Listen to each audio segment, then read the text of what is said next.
The hammer came down with a force that echoed throughout the courtroom like a gunshot, splitting the silence. "Everyone rise," the bailiff's voice rang out. But Judge Richard Calloway didn't even wait. He slumped into his chair, his cold eyes scanning the room, a smug grin spreading across his face. He had already decided the outcome long before this moment. On the other side of the room, Gabrielle and Marissa Reed stood tall. Their attire was immaculate, but the tension in their faces betrayed the simmering anger beneath. They were not just two ordinary women facing off against a corrupt judge. They were seasoned warriors, having survived the fiercest battlefields. Today, they would fight not only for justice, but for their family's legacy. Calloway sneered, his gaze dripping with contempt. "You think the law is on your side?" He leaned forward, his voice slow, venomous. "In this courtroom, I am the law." The atmosphere froze. Everyone around them, the lawyers, the clerks, the onlookers, knew how this would end. Calloway had buried countless lives with his ruthless decisions, and no one dared challenge him. But this time, it would be different because the Reed sisters had faced far greater threats than Calloway could ever imagine. Today, the one who believed himself to hold absolute power would be the one trembling in fear. Keep your eyes on this story, because justice is about to strike with the force of a hurricane. If you love jaw-dropping twists, hit that subscribe button.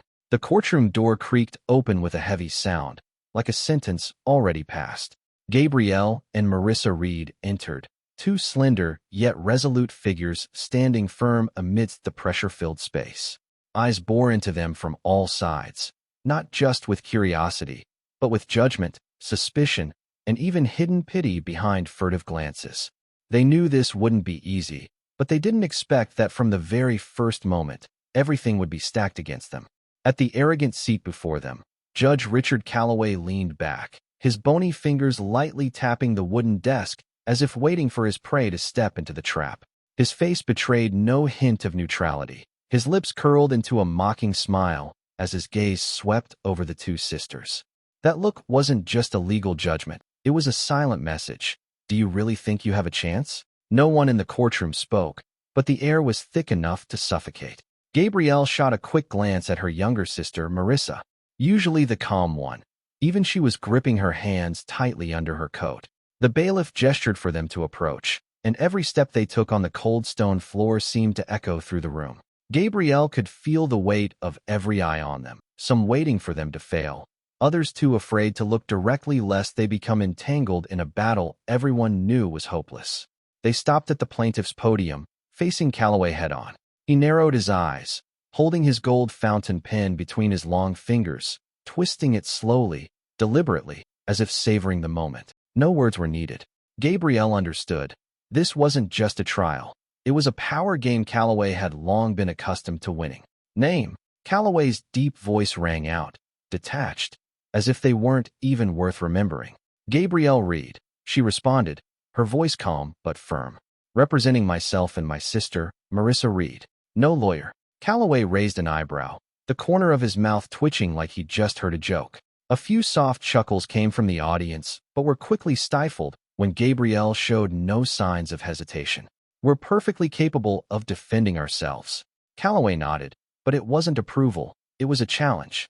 "Defend yourselves?" He flipped through the stack of papers in front of him, his eyes scanning a few pages before looking up to stare at them. "I see you have some legal experience, but it's pretty basic." "Not surprised. Let me guess. The internet?" "Borrowed law books from the town library." Another round of soft laughter, this time louder, with no attempt to hide the derision. Gabrielle felt her chest tighten, but her voice remained steady. "We have all the necessary evidence to prove our family's rightful ownership." Calloway clicked his tongue, tossing the pile of documents aside without even looking at them. "All of it. I'm not sure that's how I'd interpret the law in this courtroom." For the first time, Marissa spoke, her voice sharper than Gabrielle's. "We're simply asking for fairness." Calloway laughed, but there was something cruel, almost threatening, in his tone. "Fairness." He emphasized the word like it was some kind of luxury. "Interesting. But here in Stone Creek, I don't recall any law that says I have to please you too." Gabrielle locked eyes with him, her fists clenched so tightly that her nails dug into her palms. She knew from this very moment they were not on an equal battlefield. And the worst part? Calloway didn't need to hide that fact because he knew no one dared challenge his power in this room. A sense of despair began to creep into her mind, but she refused to let it consume her. No, she couldn't let him see that, because if she did, it would mean she had already lost, even before the battle had truly begun.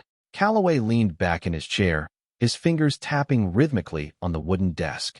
Each tap sent a chill through the room. The sound was slow, deliberate, and filled with the weight of contempt. He wasn't rushing. There was no need for theatrics, no need to raise his voice or show off his power. He already owned this room. Gabrielle and Marissa stood upright before the plaintiff's podium, their bodies stiff with determination. But even as they tried to project calm, the atmosphere around them felt as if it were closing in, a silent pressure that grew heavier with each passing second. You think you have the right to hold on to this land. Calloway's voice was casual, almost disinterested, as he flicked a stack of documents aside, letting them slip across the desk. His eyes, cold and dismissive, never left the sisters as they stood there exposed. A tiny, forgotten farm, abandoned for years, and you think you two can just keep it? Do you think anyone believes that? He leaned back further, a smirk twisting his lips as his gaze swept over the two sisters with a look of pure scorn. I'm not sure who you think you are, but let me be clear. The law here doesn't operate on personal beliefs or ideals. Gabrielle clenched her fists so tightly that her nails dug into her palms, her knuckles turning white. Everything was unfolding just as Calloway had planned. The calm, calculated way he spoke, the subtle yet biting insinuations, it was all a game to him, one he had perfected over the years. He didn't need to do much. Just provoke them, push their buttons, make them lose their composure, and the entire case would be dismissed with one stroke of his hand. Marissa, the more composed of the two, placed a reassuring hand on Gabrielle's arm, a soft, almost imperceptible squeeze. It was the only sign of support, but it was enough for Gabrielle to understand. They couldn't fall for this. They had to hold their ground. We have all the necessary legal documents, Gabrielle said, her voice steady despite the storm of emotion inside her. This is the certificate of ownership, legally signed and filed by our family over 40 years ago. We also have the land tax record showing that this property has never been abandoned. And there is also, Calloway raised his hand, his fingers cutting through the air with an almost theatrical motion. Land tax records? His laugh echoed through the courtroom, but there was no humor in it, just cold derision. You think that just because you have a few pieces of paper, that somehow makes you entitled to win? How quaint, how utterly naive. The audience's murmurs rippled through the room. Some lawyers exchanged knowing glances, and a few of the more cynical ones nodded in agreement with Calloway, clearly siding with him. Others, though, refused to meet the Reed sisters' eyes, too afraid to take a stance in this battle, one they knew was already lost before it had even begun. Gabrielle felt every eye in the room weigh down on her. The judgment, the silence, it was suffocating. But the most infuriating thing wasn't Calloway's taunting words. It was the lack of response from those around her. No one dared speak out. No one dared say that this was wrong. Your Honor. Marissa's voice broke through the tension, calm but unyielding, like the sound of an iron bar striking stone. The law protecting agricultural land in this state explicitly states that if a piece of land has been continuously used for more than 20 years, it cannot be reclassified arbitrarily. We have all the proof to support that. Calloway nodded as though he were considering her words, but then his lips curled into another sneer. Yes, I've read that law. He flipped through a few pages of the file in front of him, casually inspecting them before slamming it shut with an almost mocking finality. But that law also has another clause. To be recognized as legitimate agricultural land, the owner must demonstrate that the land is actively used for farming. And according to the report the Land Commission provided to me, your farm has not had any significant production in over 3 years. That means, he paused, letting the tension build in the room, the silence hanging like a razor's edge over them. Gabrielle's lips parted, ready to argue, but Calloway didn't give her the chance. That means, according to the law, I have full authority to reclassify this land. And if I so choose, I can declare that it's no longer agricultural land, but a commercial development zone. And that also means, he paused again, savoring the moment, dragging it out as if to watch their hopes crumble, that you will lose ownership of it. The words hit Gabrielle like a blow to the chest, knocking the breath from her lungs. Gasps and murmurs rippled through the courtroom. A few of the lawyers exchanged stunned looks, their faces reflecting what everyone in the room was thinking. This wasn't a legal decision. It was a political maneuver. Gabrielle felt her breath quicken, the weight of Calloway's words crashing down on her. This was no longer a courtroom battle. This was a game of power, and Calloway held all the cards. Her gaze shifted to Marissa, and for the first time, she saw something in her sister's eyes that made her heart sink, a look of true fear. Not fear of losing, but fear because they were no longer fighting for justice. They were fighting for survival in a system that had already decided their fate. They weren't standing before a jury. They were standing before a verdict that had been handed down long before this trial even began. The cold reality of it hit Gabrielle like a slap to the face. They were alone in this fight. No one else in the room cared about the truth. No one else would stand with them. In that moment, Gabrielle knew something crucial. This battle was not just about the land. It was about something far bigger: their dignity, their rights, and the very concept of justice itself. And if they didn't fight with everything they had left, they would lose more than just a piece of land. They would lose the future, their legacy, and the very essence of who they were. She clenched her fists tighter, steeling herself. She would not let Calloway win. Not without a fight. Not without making him regret underestimating them. "You two should learn to accept the truth," Calloway interrupted, his voice disturbingly calm. "No matter how many documents you bring in, it won't change my decision." The air in the courtroom grew thick with tension. The onlookers began to whisper amongst themselves, some exchanging glances, their disbelief visible on their faces. But no one dared to stand up. No one dared challenge Calloway. Gabrielle felt a tightness in her chest, as if the weight of his words was pressing the air from her lungs. She opened her mouth, ready to object, but Calloway continued, this time speaking slowly, with a deliberate malice. "Because your family's land doesn't meet the criteria to remain classified as agricultural, I will proceed with the reclassification." A chill ran down Gabrielle's spine. Calloway casually flipped a page of the document on his desk, as if he were announcing something trivial. "From now on, this land will no longer be recognized as agricultural." "Which means," he paused, glancing at the sisters, savoring the moment, "that you no longer have ownership of it." A wave of dizziness crashed over Gabrielle. Marissa seemed frozen, her face pale and expressionless. Gabrielle felt the world tilt beneath her feet, as if the ground had been pulled out from under her. The room fell into a suffocating silence. No one dared speak up. No one dared rise to defend them. For the first time in her life, Gabrielle felt truly powerless. The footsteps of Gabrielle and Marissa echoed slowly on the stone steps of the courthouse. Each step felt heavier, as though the weight of the world was pressing down on them with every move they made. The distance between them and the courtroom seemed to stretch endlessly, and with each step, they sank deeper into the emptiness that was slowly consuming their hearts. The large wooden doors behind them slammed shut with a finality that resonated in their chests, the sound ringing out like a death knell for all their hopes and dreams. They had lost, not because they had failed to bring forth the truth, not because their case lacked merit, but because the law in Stone Creek was never meant to protect people like them. It was designed to favor the powerful, the wealthy, the well-connected, the ones who could afford to control the system. No one said a word. No one reached out to offer a hand of comfort. No one dared to look them in the eye for more than a fleeting second. People around them avoided their gaze, their faces carefully averted, pretending not to see the sisters as they walked past. A few individuals lowered their heads in what seemed like a gesture of quiet shame, while others turned their backs as soon as they could, as if fearing that the mere act of acknowledging Gabrielle and Marissa might somehow bring the weight of Calloway's judgment down upon them as well. But not everyone ignored them. In the distance, a small group of townspeople stood clustered together, their eyes filled with pity, but none of them moved to speak. An elderly woman in a worn-out coat, who had once been a neighbor, shook her head sadly as Gabrielle and Marissa walked by. Her eyes held an unspoken sympathy, but she didn't say a word. She merely watched them, her gaze filled with quiet regret, as though she too felt the sting of injustice but lacked the courage to voice it. A middle-aged man, perhaps the owner of a small store in the town, stood with his arms crossed in front of his chest. His face was etched with deep thought, as if he wanted to say something but was too afraid to take a stand. He stood there for a moment, observing them, his brow furrowed as if debating within himself whether to speak out. But then, With a heavy sigh, he turned away, his footsteps echoing in the silence that enveloped them.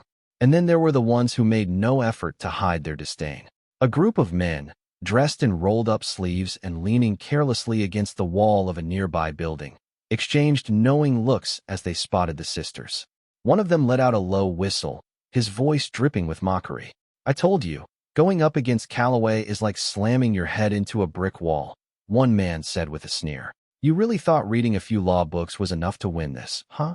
The other men chuckled, their laughter crude and unrestrained, a sharp contrast to the suffocating silence Gabrielle felt hanging over her.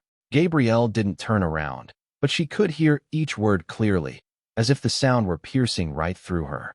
It was as though the entire town was whispering about them, judging them, mocking their failure. Marissa's hands tightened into fists, the tension palpable in the air between them. But then, just as quickly, her fingers relaxed, her arms falling limp at her sides. There was nothing they could do. Not here.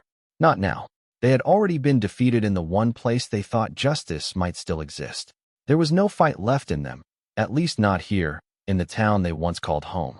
They continued walking slowly, as if every step took them further away from the life they had once known. The street seemed narrower now. The familiar shops, cafes, and barber shops lining the sidewalks felt unfamiliar, like the ghosts of a time they could never return to.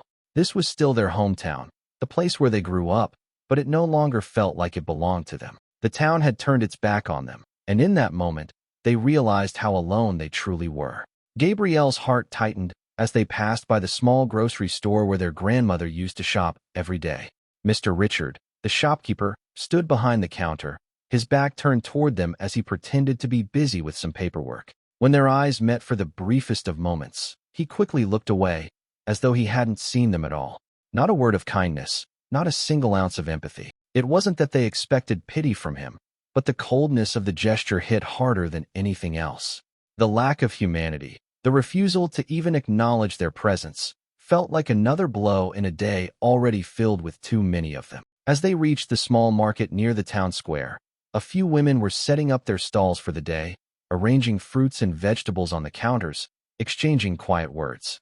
When they saw Gabrielle and Marissa approaching, one of the women, Mrs. Carter, who had once been their grandmother's closest friend, pulled her hand back from the stall as if afraid to touch them.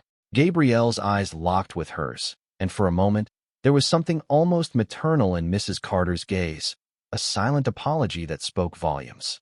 "I'm so sorry, Gabrielle. Truly sorry," she murmured softly, but the words seemed to hang in the air, lacking any real conviction. They were words spoken to ease her own guilt, not a genuine attempt to comfort the sisters. Marissa's voice was cold when she responded, "And yet you didn't speak up in court." Mrs. Carter bit her lip, but didn't offer an explanation. The silence between them stretched long and uncomfortable, the weight of unspoken truths hanging in the air. Gabrielle could see the hesitation in Mrs. Carter's eyes, the unwillingness to take a stand, to stand with them when it mattered most. Gabrielle felt the bitterness rise up in her throat. They hadn't just lost their land. They had lost their place in the community. They had lost the respect of the very people who should have been there supporting them, fighting for them. They were no longer the Reed sisters, the girls who had been loved and admired by everyone in town.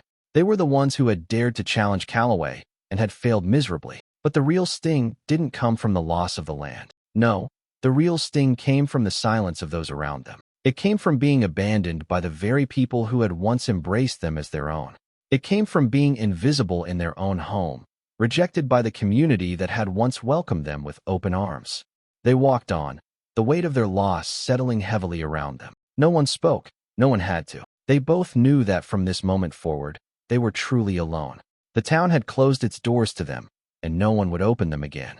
The dream they had held on to for so long was gone, and all that was left was the long road ahead, filled with nothing but uncertainty. Gabrielle and Marissa walked quickly down the narrow street of Stone Creek, the cobblestones beneath their feet cold in an unsettling way, despite the sun still hanging above the gray sky. They knew where they had to go, the office of Eleanor Quinn, one of the few lawyers in town who still had a voice. If there was anyone who could help them, it was her. The glass door of the law office stood modestly between two old buildings, a simple wooden sign reading Eleanor Quinn, attorney and litigator. Gabrielle pushed the door open, the wind chime above making a dry, hollow sound as they entered. The smell of old wood and dusty paperwork filled the small, quiet space. Eleanor Quinn sat behind her desk, her brown hair pulled back into a tight bun, her face sharp but tense. When she saw them walk in, she looked up, and for a moment, Gabrielle caught a flash of hesitation, a shadow in her eyes, a sign of something ominous. "Gabrielle, Marissa," Eleanor nodded, her voice calm but tinged with anxiety. "I guess you're here about the case this morning." Gabrielle nodded and sat down in the chair across from Eleanor. Marissa remained standing, her arms crossed in front of her chest, as if trying to contain her growing frustration. "Eleanor, we need help," Gabrielle said directly. Calloway didn't base his decision on evidence or the law. He dismissed all our legitimate documentation. "If anyone can appeal this, anyone who can get this case reconsidered, it's you." Eleanor didn't respond immediately. She looked down, fiddling with a pen between her fingers as if she were weighing something she had already considered many times before. Finally, she sighed. "Gabrielle, I'm truly sorry." Her voice grew softer, and her eyes filled with exhaustion. "But I can't help you." A heavy silence fell, thick as a blanket, smothering the room. Marissa stiffened. "What did you just say?" Eleanor leaned her elbows on the desk, her hands clasped tightly together, her face full of remorse. "I know Calloway was wrong. I know your case has all the grounds to appeal. But the problem is," she hesitated, exhaling quietly, "that no one in this town dares to stand up to Calloway." Gabrielle felt a chill run down her spine. "You're saying Calloway can do whatever he wants, and no one will stand against him?" Marissa's voice was sharp, her eyes filled with fury. Eleanor tightened her grip on her hands, looking at them with sympathy. "It's not that I don't want to help, but I have a family here. I have a law office to maintain. I've seen what happens to those who challenge Calloway in the past." She paused for a moment, as if deciding whether to continue, but then she did. "I once had a colleague. He tried to sue Calloway for abuse of power 6 years ago. Less than a month later, he lost his license to practice law, his wife was fired, and his son was expelled from the town's private school. They left Stone Creek in silence." Gabrielle felt her heart sink. She glanced at Marissa, and in her sister's eyes, she saw the desperation crushing them both. "So you won't do anything?" Gabrielle's voice was barely above a whisper, almost as if she wasn't speaking to Eleanor, but to herself. Eleanor looked directly at her, her eyes full of sadness and helplessness. "I can't." The last door to hope had just slammed shut in front of them. No parting words, no further argument. Gabrielle and Marissa stood up, turning to leave the office in silence. When the door closed softly behind them, they understood that from now on, they could only rely on themselves. The night settled heavily over the town of Stone Creek, a thin mist blanketing the empty streets. Inside their small home, Gabrielle and Marissa sat at the kitchen table, the dim yellow light reflecting off their tense faces. They hadn't spoken much since leaving Eleanor's office. It felt as if everything was turning against them. One door after another slammed shut, and even the people they had once trusted turned away in silence. Gabrielle held a cup of cold tea in her hands, her empty eyes staring out the window where the darkness outside seemed to swallow everything. Suddenly, the phone rang, cutting through the stillness. Both of them jumped. For a moment, Gabrielle thought maybe it was Eleanor, changing her mind, or someone in town finally deciding to stand with them. But when she picked up the receiver, there was only a heavy breath on the other end. 1 second, 2 seconds, then a low, hoarse voice spoke, slow and menacing. "Give up, or you'll regret it." Gabrielle's heart skipped a beat. She gripped the phone tightly, a cold wave spreading from her fingertips up her arm. "Who is this?" she asked, trying to keep her voice steady. But there was no response, only the steady breathing, as if the caller were savoring the tension in her voice. "We're not scared," she said. But the moment the words left her lips, a soft, mocking laugh echoed in her ear, and then the call was abruptly cut off. Marissa stared at her sister, her face pale. "Who was that?" Her voice was quiet, but filled with worry. Gabrielle didn't answer right away. She set the phone down, taking a deep breath to suppress the shiver creeping through her body. They both knew the answer, even without speaking it. This wasn't an empty threat. It was a reminder that they were up against a power they shouldn't have challenged. Outside, the gentle winds whispered through the curtains, the sound eerily like ominous murmurs. The house suddenly felt smaller than ever, the four walls no longer offering any sense of safety, only a feeling of being trapped. Gabrielle looked out the window, the darkness stretching endlessly before her, and for the first time that day, she felt truly cornered. Every path seemed blocked, every escape route vanished. The next morning, Gabrielle and Marissa found themselves at the Land Commission headquarters, a dilapidated building with gray, oppressive walls and an air of bureaucracy that hung thick in the room. They had stayed up nearly all night, arguing about their next steps, desperately searching for any loophole in the system that might allow them to turn things around. If Calloway could act with such blatant disregard for the law, there had to be an oversight body somewhere to hold him accountable. The Land Commission was their last hope, the place where they could present their evidence and request an investigation into the unjust ruling of the court. They sat in the cramped waiting room, the air stale with the smell of old paper and cold coffee. A clerk approached with their file in hand. The middle-aged woman, with streaks of gray in her hair and round glasses perched on her nose, placed the file down on the desk. She flipped through a few pages before looking up at them. Her eyes were unreadable, and her voice was smooth, as though she had read the same response 100 times before. "We have reviewed your request," she said, flipping through the papers as if to give an air of professionalism. "But according to state regulations, the Land Commission has no authority to interfere with local court rulings. If the judge has issued a ruling, that's the final decision. You may file an appeal to the appellate court, but—" She paused, pursing her lips as if searching for the least hurtful way to phrase the truth. "But ultimately," she said the words they feared most, "the chances of success are extremely low." Marissa leaned forward, her voice sharp, though she kept her anger in check. "What do you mean? A court can make a blatantly unjust ruling, and no one can do anything about it." The clerk placed her pen down, sighing as if she were used to hearing this kind of protest. "I'm not saying no one can do anything, but it's not unusual here for a senior judge like Calloway to issue a ruling that goes unchallenged." Gabrielle felt the blood rush to her face, but she forced herself to remain calm. "Then what about the law? If the state's agricultural land protection laws are clear, why can't we use them to fight his decision?" The clerk pushed the file toward them, shaking her head slightly. "The law doesn't always work the way you think, and I strongly advise you to think carefully before pushing this too far." Gabrielle blinked, a shiver running down her spine. It wasn't the rejection that chilled her, it was the tone of the woman's voice, the unspoken warning. Marissa picked up on it too. She leaned back in her chair, her expression darkening. "Are you telling us that if we pursue this, we'll get into trouble?" The clerk shrugged, picking up her pen and continuing with her work. "I'm not saying anything, just a word of advice."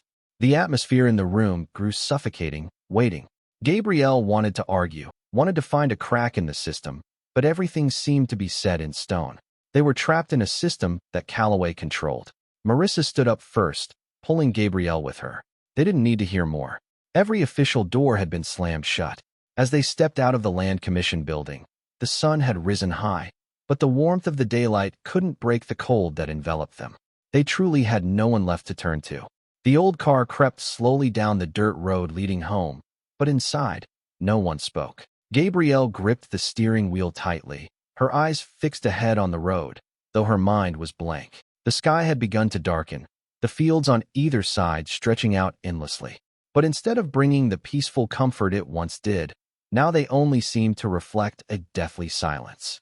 These fields, the land their grandmother had spent her entire life protecting, were about to be taken away, and they were powerless to stop it. Beside her, Marissa remained quiet, her head bowed low, hands clenched tightly around the hem of her shirt. For the entire drive back from the Land Commission, she hadn't said a word, but Gabrielle could feel the storm brewing inside her sister. Then, suddenly, a small sound broke through the stillness, a choked sob. Gabrielle's heart skipped a beat. She turned quickly to look at Marissa, and in that instant, she saw her sister crying for the first time in many years. Marissa, the strong one, the one who always held back her emotions to be the rock for Gabrielle, had broken down. Silent tears streamed down her face, her shoulders trembling with each quiet sob. "Gabby," her voice cracked, almost unrecognizable, barely a whisper. "What are we going to do?" Gabrielle opened her mouth to say something, anything, but no words came out. She turned her face toward the window, her eyes lingering on the fields in the distance, the fields that once belonged to their family, the place where they had grown up, where they ran barefoot on the warm earth in the summers, where memories of their grandmother filled the air with every breeze. But now, it was all about to be ripped away. She wanted to tell Marissa that they would figure it out, that they wouldn't give up. She wanted to give her sister hope, to reassure her that they were stronger than this. But for the first time in her life, Gabrielle wasn't sure if there was anything left they could do. Perhaps, just perhaps, they had truly lost. The weight of it pressed down on her chest, suffocating. And for the first time, the realization set in. They had no more options. Every door had closed. Every possible avenue had been blocked. The reality was too harsh to ignore any longer. There was no one left to turn to, no one to fight for them, no one to make things right. The road ahead seemed to stretch on forever, and Gabrielle couldn't help but wonder if it was leading them to an ending they couldn't escape from. The car rumbled on through the darkness, and for a long time, neither of them spoke. The weight of everything hung between them, suffocating the air. They were no longer fighting for the land. They were fighting to hold on to each other, to hold on to something, anything that could make sense of the world they had known. Gabrielle and Marissa sat on the wooden steps of the porch, the evening light casting a warm orange glow over the distant fields. A gentle breeze swept through, carrying the earthy scent of the land, but today, it no longer brought the peace it once had. In the heavy silence, old memories suddenly flooded back, pulling them back to the days of their childhood, the days when they had learned early what it meant to face injustice. They thought of their grandmother, the strong woman who had raised them on this land. She was always tough, always resilient, but she had endured so much suffering. From when they were little, they had witnessed their grandmother being harassed by the town authorities, the harsh words, the contemptuous stares from those in power. All of it was etched deeply in their minds. Gabrielle remembered a time when their grandmother had been forced to go to court over an unfair land tax that other landowners never had to pay. She had stood in front of the crowd, her face unwavering, but Gabrielle still remembered how her grandmother's hands trembled slightly as she gripped her wooden cane. That day, she had returned home with weary eyes, but never spoke a word about what had happened. She simply looked out over the fields, where the rows of trees stretched out in the distance, and in a quiet yet determined voice, she said, "If one day I'm not here anymore, you too must fight to protect this land." At that time, Marissa had been just a little girl, clinging to their grandmother's arm, her voice filled with worry. "But why do they want to take it? This is our home." Their grandmother smiled, but in her eyes was a pain they couldn't fully understand at the time. "Because they think people like us shouldn't have things like this. But this land is ours, and as long as we stand strong, they can't take it from us." Now, sitting on the old porch, Gabrielle felt her grandmother's words echo in her heart like a reminder, a warning from the past. But this time, maybe their grandmother had been wrong. They had fought, but still, everything had been taken away.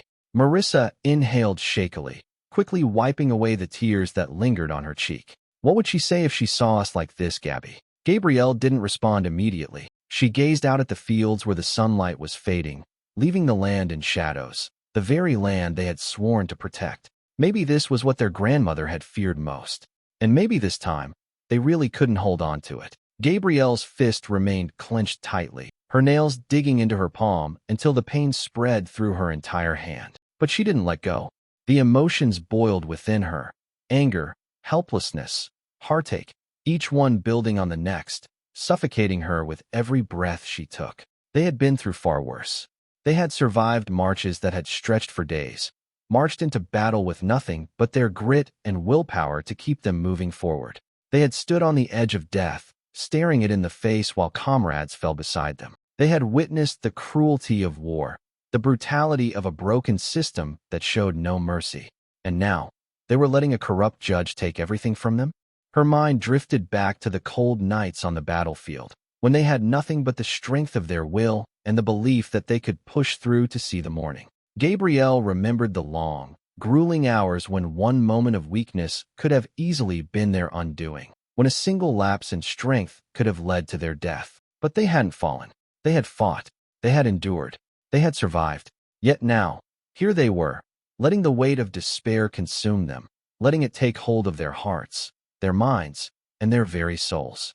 Beside her, Marissa remained silent. Her eyes were red and swollen, but there were no more tears, only an overwhelming emptiness, a hollow look that Gabrielle knew all too well. It was the same look she had worn after every battle, after every loss, after every moment when hope seemed so far out of reach that it felt like it would never return. Gabrielle swallowed hard, her throat tight, but she couldn't let this moment be the one where they gave up. She couldn't let it define them. She couldn't let Marissa sink into the same despair that she knew all too well. She turned her head slowly to look at her sister, her gaze softening as she spoke, her voice quiet but filled with determination. "We can't stop here, Marissa." Marissa lifted her head slowly, her face weary, her eyes filled with doubt and fear. "Then what do we do? We've lost everything." Her voice trembled, the cracks in it evident, like the weight of everything that had happened had finally caught up to her. Gabrielle took a deep breath, letting it fill her lungs as she forced the tension out of her body. She let her hand drop for a moment, releasing the pressure, but then her fingers clenched again, her grip tightening, as if she were holding on to something invisible, something she could still fight for, something that she knew wasn't entirely lost. "We haven't lost. Not as long as we can still stand," Gabrielle said, her voice steady now, filled with a quiet power that even she didn't know she had until now. The wind howled through the trees, sweeping across the barren landscape, shaking the bare branches of the trees that lined the fields. The rustling sound seemed to echo in the stillness, a reminder that nature still had the power to change, to bend, to shift. And in that moment, Gabrielle felt the shift within herself. There was still something left to fight for. She wasn't going to let it all slip away without one last battle, without one final push to reclaim what was hers, what was theirs. A flicker of hope sparked within Gabrielle's chest. It wasn't gone. It wasn't completely out of reach. They still had a chance, a real chance. And this time, they wouldn't be fighting with mere hope as their weapon. They would fight with everything they had, with the strength of their past, with the lessons they had learned on the battlefield, with the blood, sweat, and tears they had poured into this land, into this life. They weren't going to give up. Not now. Not ever. Gabrielle looked back out at the fields, watching as the sun dipped lower in the sky, casting a soft golden hue over the land. The shadows were growing longer, but the light still lingered, holding on. And for the first time in days, Gabrielle knew they could still reclaim their future. They still had a chance to fight. And this time, they would fight to take back everything they had lost. They would fight to protect their home, their family, and their land, just as their grandmother had taught them. They would stand strong, just as she had. And no one, not even a corrupt judge, could take that from them. Gabrielle and Marissa no longer had time to hesitate. If the legal system had turned its back on them, if the town authorities had sold out justice, then they would expose the truth with their own hands. They began gathering everything they could use as evidence. Land records, the documents Calloway had brazenly dismissed, the testimonies of those who had fallen victim to his corruption. They weren't alone.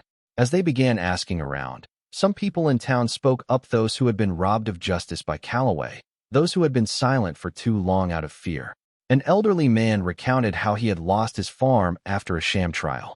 A middle-aged woman spoke about how her husband had been framed in a civil suit, leaving their property to fall into the hands of wealthy individuals with ties to the court. But they needed more. They needed a louder voice, someone who dared to bring their story into the light. That's when they turned to Owen Blake. Owen was an independent journalist who ran a small news outlet focused on exposing scandals in small towns. His office was little more than a cramped room on the second floor of an old cafe, the walls plastered with articles about corruption, headlines revealing the rot of those in power. When Gabrielle and Marissa entered, Owen was typing away on his old computer, but as soon as he saw them, he stopped, squinting at them over his glasses. "I hear you two had a run-in with Calloway," he said, his voice neither surprised nor dismissive, but observant. "I assume you didn't come here just to vent." Gabrielle placed the stack of documents on the desk, her eyes burning with determination. "We want to tell our story, but not just that. We want to tell the story of everyone who's been a victim of him." Owen raised an eyebrow, leaned back in his chair, and skimmed the papers. "Are you sure you want to go down this road?" Marissa clenched her fists, her voice firm and unwavering. "We have no way out." Owen studied them for a few seconds, then gave a small, knowing smile, a mix of respect and curiosity. He reached for a pen, twirling it lightly between his fingers. "Then let's get started." The public fight officially began. Just 2 days after Owen Blake's first article was published, the real nightmare began. The article exposed the injustice in Gabrielle and Marissa's case. But more importantly, it brought to light a cascade of other stories from people who had been trampled by Calloway. Victims from the past began to speak out. Those who had remained silent for so long, due to fear, now had a chance to share the truth they had hidden for years. Owen posted the article on the local news site and shared it on online platforms, quickly drawing attention from people both within and outside the town. Stone Creek had never witnessed anything like this, a rebellion against someone everyone had once thought untouchable. But Calloway was not someone who would go down easily. He responded faster than they expected, and the dirty tricks began to come down hard. That night, as Gabrielle and Marissa were discussing the next article with Owen over the phone, a sharp, jarring noise came from the front of the house. Glass shattering. A sudden, piercing crack tore through the quiet night, followed by the sound of shards falling to the wooden floor. Gabrielle shot up, her heart racing in her chest. She rushed to the door, just in time to see the silhouette of a car speeding off into the darkness. Marissa stood frozen in front of the shattered window, cold wind pouring through the jagged gaps. A brick lay on the floor amidst the broken glass, with a crumpled piece of paper resting on it, scrawled with the menacing words, "Stop now, or you will regret it." Marissa grabbed the brick with trembling hands, the anger rising stronger than her fear. "They want to scare us." Gabrielle swallowed hard, but she didn't argue, because that was the truth. However, this was just the beginning. Threatening calls began to escalate. First, there were anonymous, hate-filled texts. Then their phones rang at odd hours, sometimes with nothing but heavy breathing on the line, other times with hateful warnings, "Stay out of this," or "Leave town." "You think you can beat Calloway? Others have disappeared. Do you want to be next?" Gabrielle and Marissa could no longer sleep. Every time the phone rang in the dead of night, they jumped, hearts racing. They began to look over their shoulders when leaving the house, feeling the presence of every unfamiliar car passing by, sensing it as a potential threat. But they couldn't stop. Gabrielle looked at Marissa, her sister's eyes filled with fear, but also with a burning resolve. She placed a hand on her sister's shoulder and squeezed lightly. "We knew this would happen. If we quit now, nothing will ever change." Marissa bit her lip, took a deep breath, and nodded. "Then we keep going. Calloway may play dirty, but they would not back down." The battle that Gabrielle and Marissa had started was finally beginning to show results. Owen's articles spread far wider than they had anticipated. It wasn't just the people in town reading it. Larger news outlets started to take notice of the case. Reporters from surrounding areas began arriving in Stone Creek, asking questions no one had dared to ask before, and that created an undeniable pressure. Just a week after the second article was published, the Judicial Ethics Committee officially announced they were opening an investigation into Calloway's abuse of power. This sent shock waves through the town. For the first time, someone dared to challenge a judge who had always been thought untouchable. On that day, as Gabrielle and Marissa stood before the court once more, everything had changed.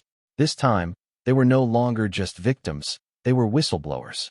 Behind them, dozens of people from the town had gathered for the trial, some out of curiosity, others with hope that this time justice might actually prevail. Calloway still sat in his high chair, but his expression no longer carried the calm indifference it once had.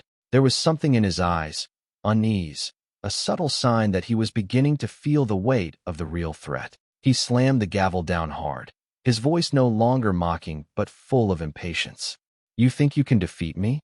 Gabrielle stepped forward, a sense of fearlessness radiating from her. She had witnessed too much pain, endured too many injustices to back down now. She looked directly into Calloway's eyes, her voice steady and unwavering.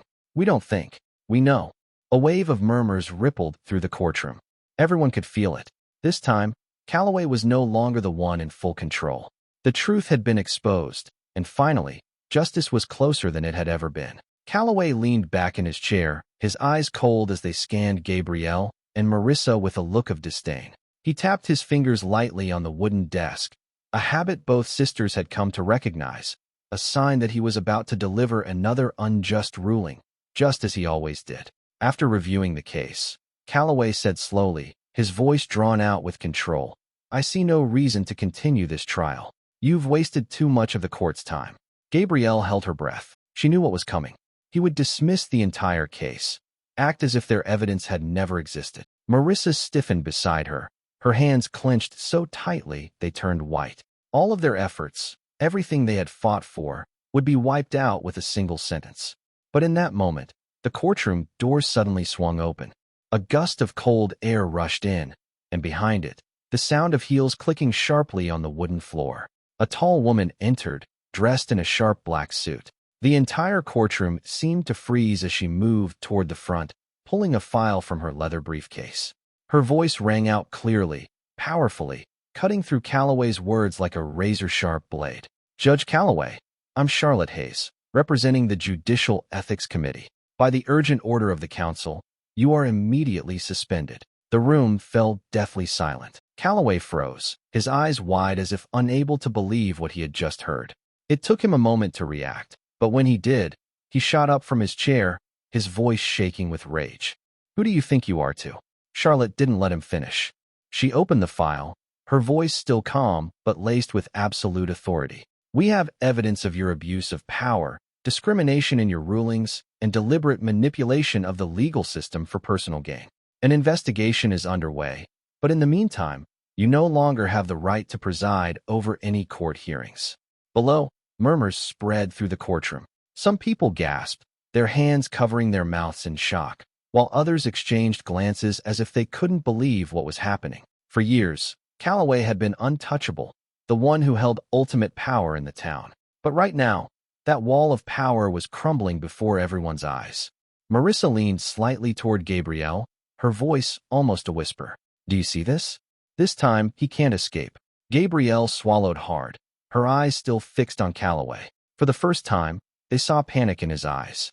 The silence lasted for only a brief moment before the courtroom erupted. The chatter exploded, some people clapping softly, while others exhaled in relief as if they had just shed a burden that had been weighing on them for years. As for Calloway, he stood there motionless, as if the world around him had just come crashing down.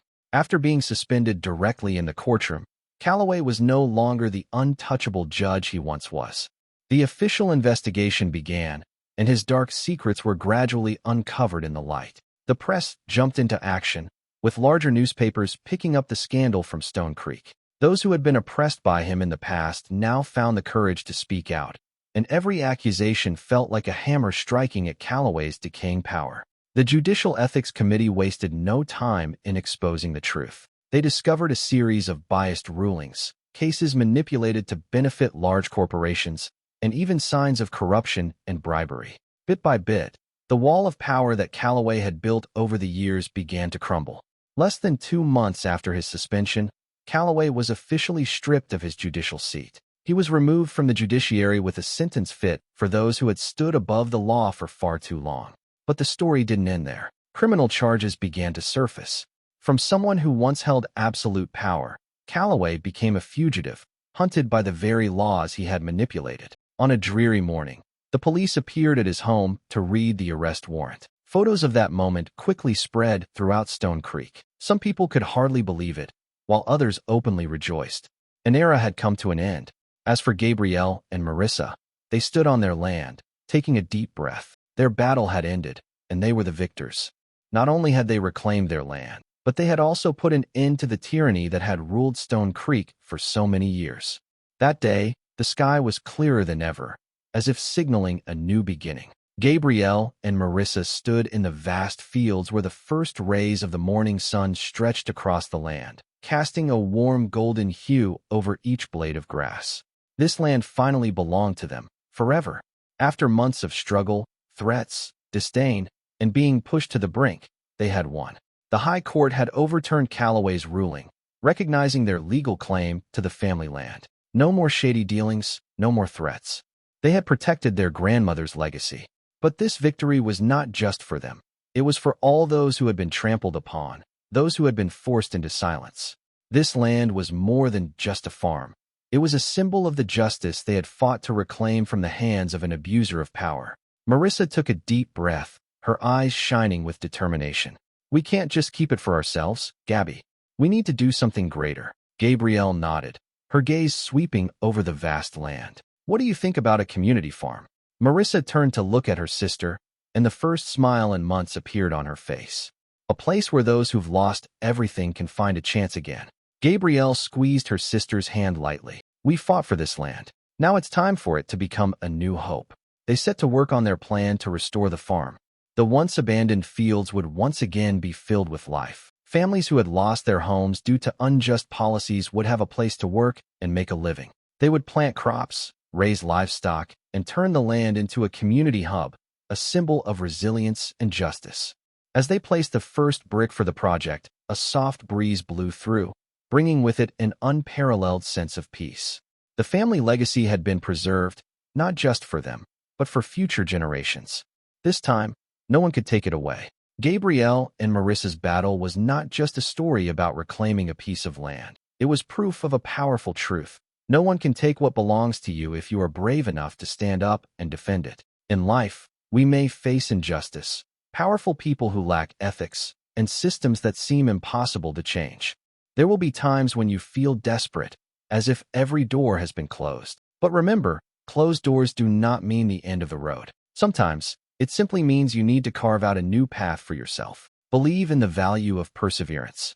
No fight is easy, but every step forward, no matter how small, can lead to change. Justice does not appear on its own. It is built by those who dare to speak up, to stand tall, and to take action. Always remember that the truth has power, even when it is stifled by those in power. One voice may be ignored, but when enough voices rise together, it becomes an unstoppable wave. Thank you for following this story until the very end. This is not just a story about two sisters, Gabrielle and Marissa, but also a story about courage, perseverance, and faith in justice. If you've ever felt injustice or oppression, remember that you are not alone, and you can always stand up and fight for what's right. If you enjoy emotional stories and journeys of overcoming adversity to reclaim fairness and truth, don't forget to hit the subscribe button to stay updated with the next videos. Let's spread meaningful messages together and empower those who need it. Like, share this story, and leave a comment below with your thoughts. Have you ever faced a similar battle in your life? Share it, because your story might just inspire someone else. Thank you for being with us. See you in the next video.